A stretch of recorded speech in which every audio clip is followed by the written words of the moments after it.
Very simple, need to know the difference between artery and vein. And then we'll go from there. Artery is simply a contractile organ, okay, viscera if you want, yes. And the vein receives. It is passive, okay. The artery is active. Remember, A, active, and remember ATP, energy, yes. And remember that it takes the blood away from the heart. Okay? Yes? All these start with an A. So focus on the A. Alright? And then the vein is a vessel that brings blood towards the heart versus the heart. Okay? This is a pump. How does the pump work? The mechanical pump. Okay? Pulls fluid, moves it in, big force goes out. This is how the heart works as well. Okay? Somehow it's waiting for the blood to come towards it, because the veins do not contract. There are different forces that send the blood back to the heart. Okay? And I'm sure you're comfortable with these in lecture. Now, when the heart receives this kind of blood, which is not that good to supply, and here is the important word to remember, all the organs of the body, up to the cells of the body, all of them, yes, it needs to be cleaned. How does it need to be cleaned?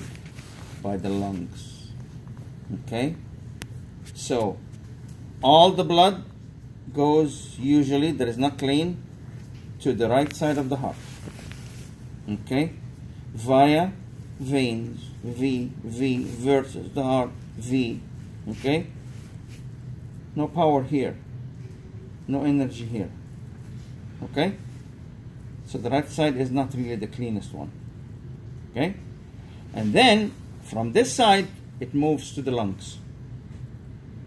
And when it moves to the lungs, there is a reason for that. Okay? And the reason is to be cleaned. Yes? When it comes clean, it goes to the left side of the heart. Okay? So let's use some scientific terms. Right? The blood comes towards the heart via veins. From the upper part of the body, from the head and the neck, up to this point, via the superior vena cava. Vena. Superior vena. Okay? From the toes, from the feet, all the way up to the neck area, via the inferior vena cava. So you have one going here, one coming up. Okay? These two people pour the blood into the right side of the heart. Why? This is I don't want to use the word dump, okay, but technically they pour the blood that's coming from those areas into an atrium, which is the upper chamber of the heart. Atrium, as you all know, this is a Latin word that means a vast area, an area that collects stuff. Okay, it's an atrium. Like you go to a big I don't know, palace, okay? You see an atrium. This is the entrance, if you want, okay? It's like the lobby, all right? This is an atrium, right? And then, after the atrium, okay, the receiver, we have to do something with it, okay? So it depends on the side, okay? If it's on the right side of the heart, then we need to clean it, okay? Here comes my famous X. Okay? So, what is this one here? Just to remind you again that arteries, did you see my movements here? Blood comes. This is the pump. I'm the pump. And then, what did I do? Posterior, heart, anterior. Remember, make the connection. That is a clean. It's not good. All right? Otherwise, it'll be whiter. So, make the connection with the nervous system. Okay? You have a stimulus, yes, that goes back, yes? And then it goes here, okay? And then it comes out. Yes? Sensation, central nervous system, motor. See? Same thing. This is how everything in the body works. Stimulus, pathway, okay? Decision maker, goodbye, effect. Okay? Everything is based this way in the body. Alrighty? Okay? So once you know the concept, the principle, it becomes easy to understand why. Okay? Because this step has to come before this one and after that and then until it reaches the decision maker and boom, goodbye, anterior, ventral, do whatever you want. Okay? As long as you understand. So our first quest here is to understand how to identify the anterior surface of the heart from the posterior surface of the heart. Why? It's very simple. So we can call this. It's very simple. What is simple? Because the heart is telling you that this is my anterior surface. It's giving you clues. Then you have to know those clues. Okay? Because in your life, as a nurse, you're not going to see anything beyond the anterior surface. Okay? You're not going to even see the heart. Okay? You're going to see the anterior surface of the heart with its landmarks, and then you have to figure out which one is which, because you did study the anatomy of it. This is how the heart is put normally in the body. Remember, this is the anatomical position. Okay? Everything that I will be talking about is anatomical position. Okay? Approximately here, this is the midline of the body. Okay? Most of the heart is located in the left area of the chest. So much so that it takes a whole lobe of the lung. The left lung has two lobes, superior and inferior, or upper lower. There's no middle lobe. Okay? The right lung does have the three lobes. Alrighty? Okay? So which tells you in a way, here's the midline, one lung here, one lung there, but this one, the left, yes, is missing a lobe here because most of the heart is embedded in the within the lung, and we call this the cardiac notch, because there's a big notch where the apex of the heart slips into between the two lobes of the lung, the left one. Okay? All right. So, what is the importance of this? Extremely high, because from there we are going to try to put the heart in the correct position and locate anterior from posterior surface. The most important landmark ever is this guy here. This is the anterior interventricular sulcus. Understand first. Anterior, yes. Anterior surface, yes. Interventricular, between the ventricles. Okay. Sulcus is sulcus. You know what a sulcus is? It's a furrow. It's not a complete cut. Yes? So this is the interventricular sulcus. Why did we say, why is it interventricular? Why didn't you say this or that? Because it is on top of the interventricular septum. What does that mean? It means that this is on top of the separation between the right and the left ventricle. From there you can very easily figure out that this side here, or this part here, is the left ventricle. Make sense? Yes? And remember, this point here, the apex, yes, must be looking at the right, at the left side of the body. Alrighty? So, apex, anterior interventricular sulcus. There is another importance that we're going to talk about in a few minutes. Now, there's another clue. You see those people here? One here and one here? Those are the ears. Okay? I'm sorry, it's a little confused here. Okay? So what? How come you have ears here? We don't hear from here. Okay? I know, Sarah. Okay? But we still call them auricles, like these. These are called auricles too. Yes? Right? And those auricles here must be anatomically looking forward. See? See my hand? Like this. And this. These two people. Yes? This confirms the anterior surface. Okay? There's another, the most important one ever is this guy here. My X. Where is the most apparent part? I can't see. I know, because you're far away. I know, I thought I was getting closer. Okay? So, that part? no. Paciencia. This is the anterior interventricular sulcus. And this is the apex of the heart. Remember, they must be looking at the left. Yes? Mm-hmm. And those two ears, there is one here and one there, must be looking forward. Remember, you're looking from here, that's anatomical position. Okay. Not me, okay? I am standing in anatomical position, so I'm explaining it to you from this side. Mm-hmm. So this, what I'm looking at is the posterior surface. Not exciting, not interesting, right? Mm-hmm. But everything here is anterior surface.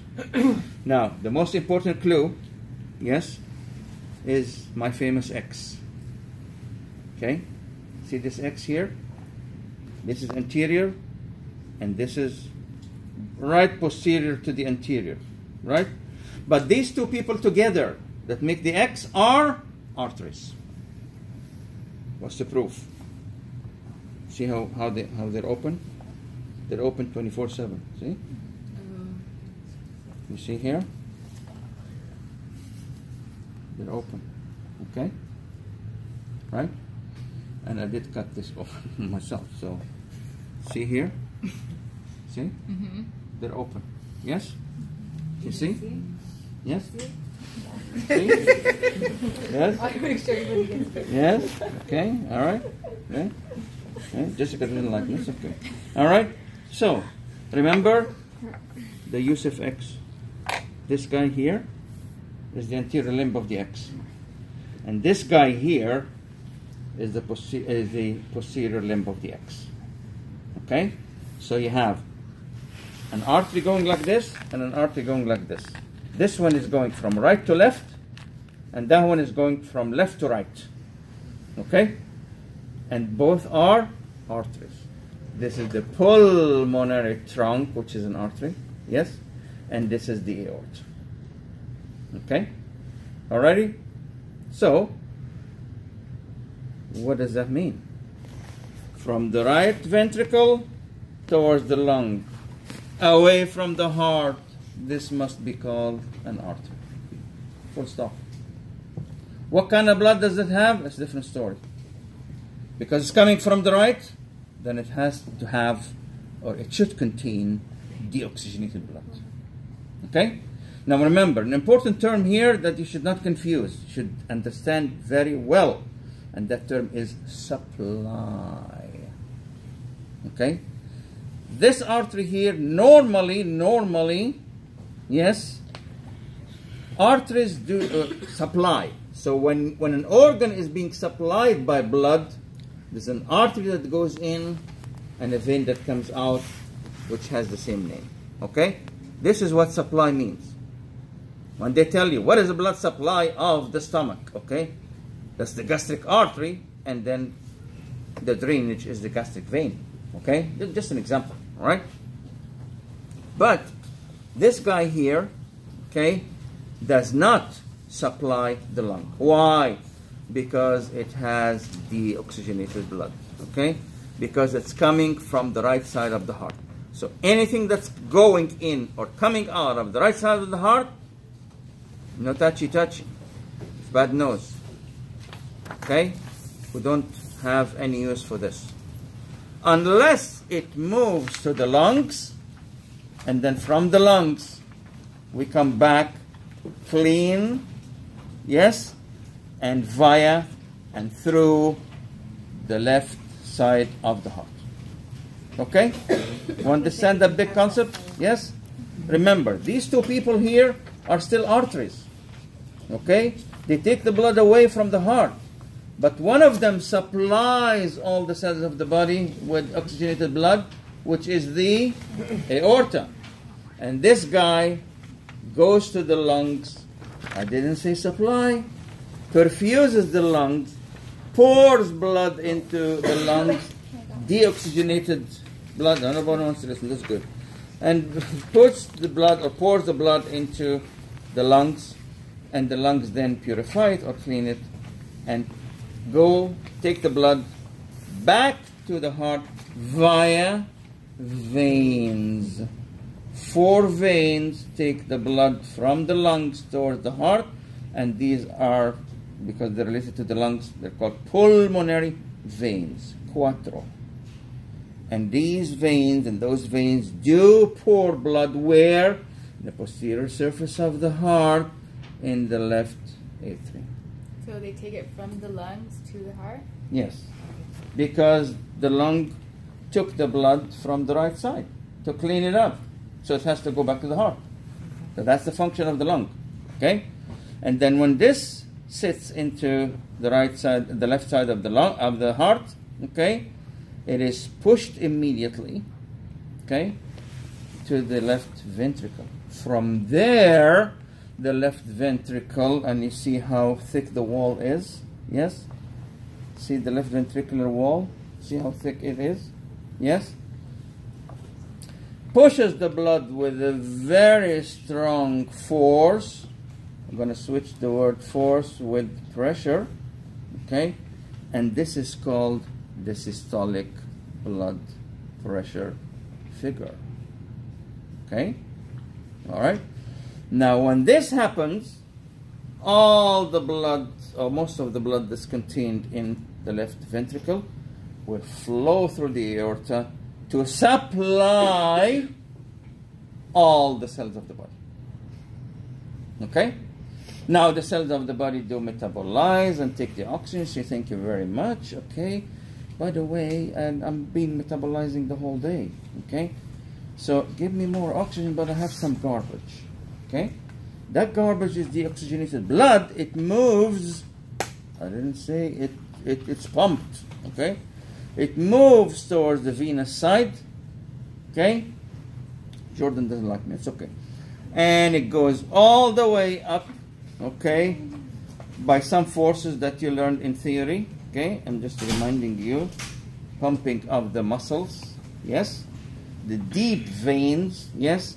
Do lift the blood up and send it via the venous system towards the right side of the heart, the right what? Atrium. Okay? Now, the blood, when the blood starts from the left ventricle and comes back to the right atrium, this is called the systemic circulation. Okay? And when the blood starts from the right ventricle, remember, deoxygenated now, yes? Not clean, all right? And goes through the lungs, comes back from the lungs towards the left atrium. This is called the pulmonary circulation. Okay? All right? So, this is in short what happens in the cardiovascular system. So, let's go over the anatomy of the heart now. Now we know our orientation. It's very important. Okay? So, this is our benchmark. You have to identify the anterior interventricular sulcus first. Okay? And from there, you know all the parts of the heart. Alright? So we'll get into this momentarily, but you can see my hand here. It doesn't really cover the whole thing. Okay? Alright? What am I doing here? Maybe this is better. Oh, it's not better. Oh, almost there. See? See what I'm doing here? You see this? I am putting a corona around the heart. Yes? Everybody knows what corona means. Yes? It's not the one that looks yellow. Yes? But the corona is a crown. All right? Okay? So, what crowns the heart? Two extremely important organs. Number one, the coronary arteries, which do supply the heart with blood. Supply the heart with blood. The heart doesn't take blood from the fluid that's flowing through it. Never. Okay? It does have its own blood circulation. Yes. And it starts from the ascending aorta, and it gives branch immediately. When you go home today, I'll be posting some videos and some handouts about the coronary circulation, so you can have an idea. All right? All right. So another one doesn't like me. And then there's a very important one here, a landmark here. I am putting my crown between the atria and the ventricle. So technically speaking, this is the AV boundary, if you want. Okay? Now what's the importance of this? Well, Sarah is puzzled. Okay, all right. Here is the answer, Sarah. In this area, around this area here, we will have the AV valves. Okay? Atrioventricular valves. Okay?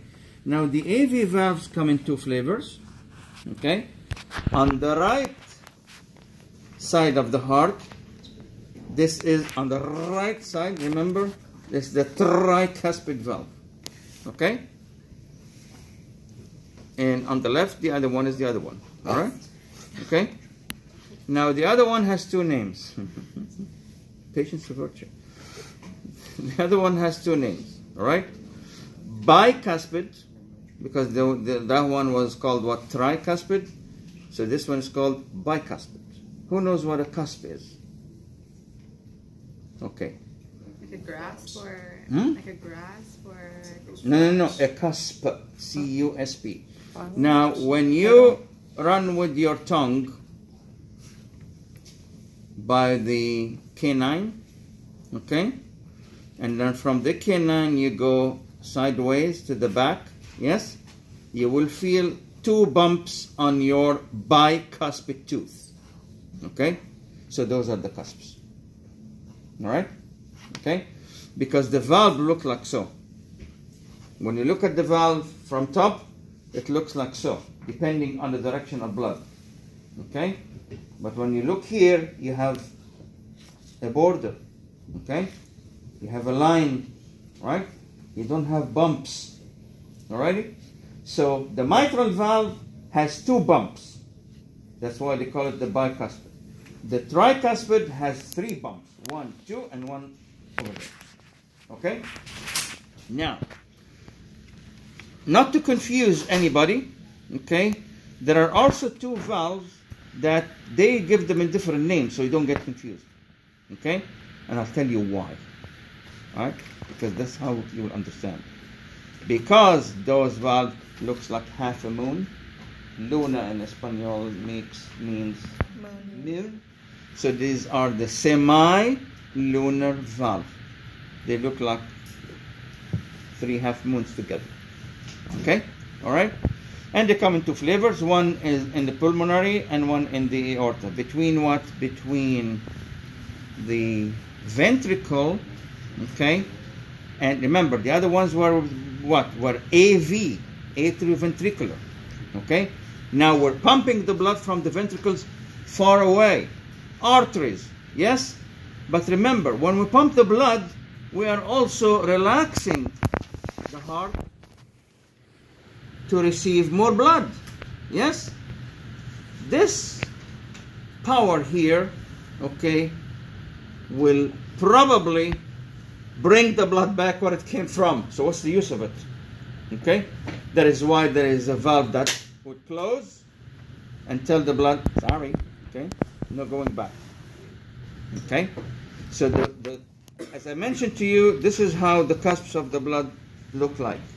Okay, when you have the green light, they open up, go right away. But when the blood tries to come back up, they close.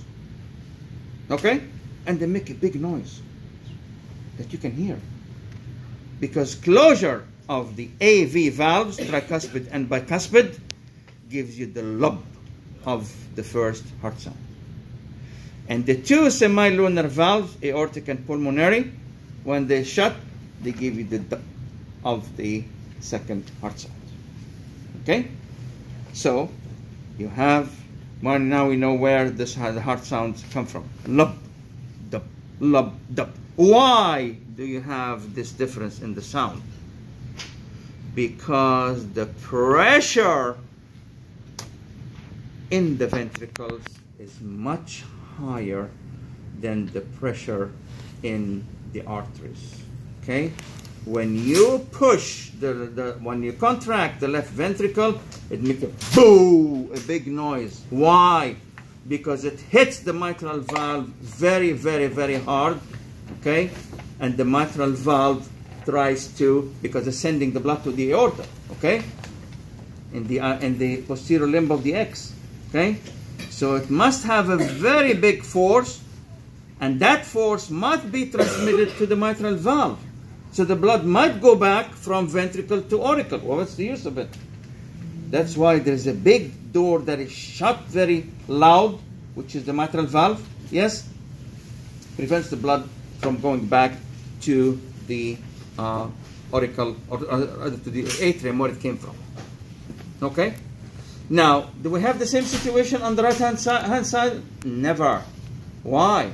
Because all the ventricle has to do is wing, and then the blood goes to the lungs, goodbye, 1 foot.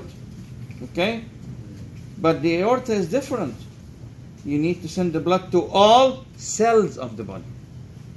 That's why the construction is different. You see how thick this muscle here of the left one compared to how thin this one is? See? Yes? So, because of the pressure. Okay? Alright? And see the valves, the valve leaflets of the mitral valve, see how thick they are? Yes? And see the strings that are attached to them, see how thick they are? Okay? Now you look at the left hand and the right hand side, you see how thin the valves of the tricuspid are? You see how short those chordae tendineae are? Okay? See? Again here. See how strong these are? Yes? See? See how thick? See how strong? See how the muscles that are called the papillary muscles that are holding the strings, see how strong they are, how thick they are? They're almost a big part of the heart, okay, of the endocardium, okay? And see the valve, the two leaflets here, broad and very strong. Look at these. See how flimsy these are. See? And see how short those chordae tendineae are? Yes? And you can see the papillary muscle here, weak. Okay? Yes? That's the understanding, right? Between left and right side of the heart. And why? Because this is the most important part.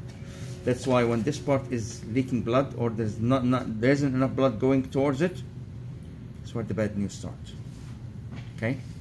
So any affection of the left side of the heart is not good. It's life-threatening. Any affection of the right side of the heart is not fatal. Okay?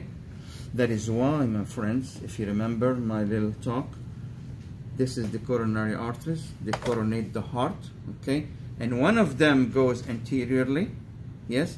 Goes down through in the anterior interventricular sulcus, and it is called the left anterior descending coronary artery. Very simple. Left, left. No, no. I'll make it shorter. All right? They call it the LAD. Short enough? Yes? Left anterior descending. Well, technically the lad is somebody you like, yes? All right? But the bad news is that this lad is not good. Somebody you should be very careful about, because it has another name and it's called the widow maker. Okay? So this is the one that's mostly clogged, and when you have a massive heart attack, this guy goes out of business, okay? And unfortunately, it happens more in men than women, okay? So that's why it makes lots of widows, all right?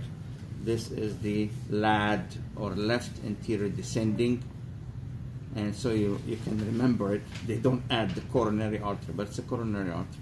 So why does it happen more in men than women? Because men, just by being men, unfortunately, is higher risk. Okay? Because of the hormonal status, because of the anatomy, and a lot of factors there. Number two, age. Okay? So if you're a man, you're older than 45, you are. You had a history of heart issues in your family. Okay, like almost 90% fall into this category. Okay, that's why. Women, now that's a good question, because women up to a certain age are protected by hormones, progesterone and estrogen. But once these go bye-bye, well, good luck. You become like a man, right? I mean, risky as risky as a man. Okay. Hey, that wasn't the real joke. Okay, that was true, because that's something you learn, or you probably will learn in endocrine.